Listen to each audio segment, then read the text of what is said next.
Hey, what's up guys, it's Jonathan, and in the past, I really haven't had time to do a tips and tricks, my workflow style video, or even a my equipment style video, or even hell, an office tour. And with that being said, that leads me into my new 2 series that I'm doing.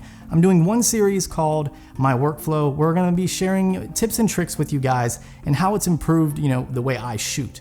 And I'm also going to be doing a My Equipment series where I'll review or just give an overview of 2 to 3 pieces of equipment in my huge arsenal, which is way too big even for me. And you don't need any of this equipment. It's mainly just an enthusiast type thing. I love cameras, I love equipment in general. So I buy a lot and I end up using like 25% of it.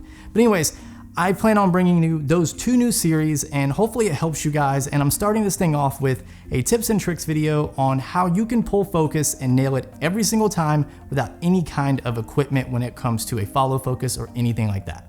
Everybody thinks that you need expensive gear like a follow focusing system or electronic focusing system to give a really nice focus pull, and that's not so. You can do it with the lens that you have today, starting right now.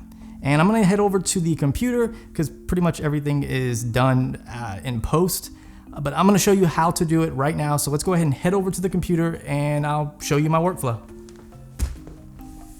So the first thing you want to do is focus on your actual subject. Think everything in reverse. And once you have a good length amount of time recorded on your subject, then you want to dial the focus in out of focus, whether it's in the foreground or you want to do that nice bokeh effect that I tend to use all the time because I love lens flares and I love bokeh. Now, everything else is done in post. The very first thing you're going to want to do after you import your clip is reverse it, so that way you can get that nice focus pull. So go ahead and, whether you're using Adobe or Final Cut like you see here, reverse the clip. The next step is trimming the clip to get it to match that focus pull. So drag your playhead and find the exact position or location where your subject just starts to come into focus. So in this case, you want the foreground to remain in focus right before your subject goes into focus, and then trim that point on to the beginning. You're going to do the same thing for the end, except it has nothing to do with the focus point. Instead, you're going to go by the length of time that your subject is in focus.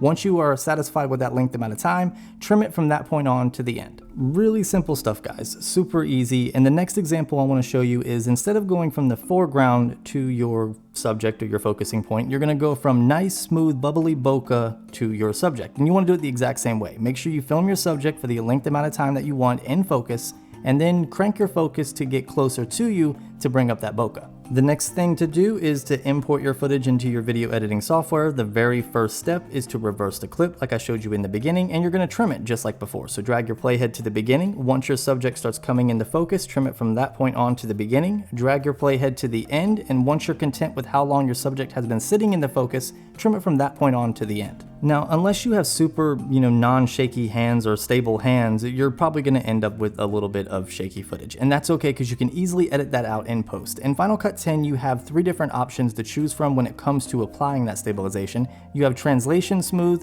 you have rotation smooth, and you also have scale smooth. Now, when it comes to Final Cut 10 and translation smooth, it's going to give you the most effect when it comes to that stabilization because it crops into the image, which is one thing you're going to want to keep in mind whenever you're using it, because you do lose a little bit of resolution as you do with any cropping period. Rotation and scale is pretty much, self-explanatory, so I don't need to get into depth about that.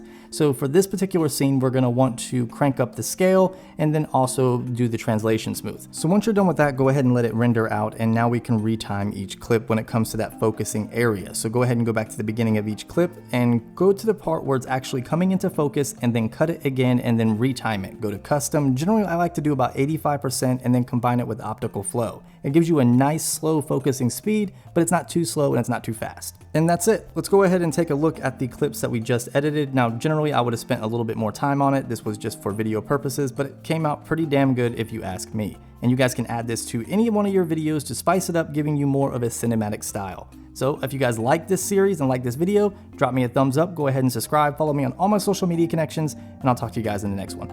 Peace.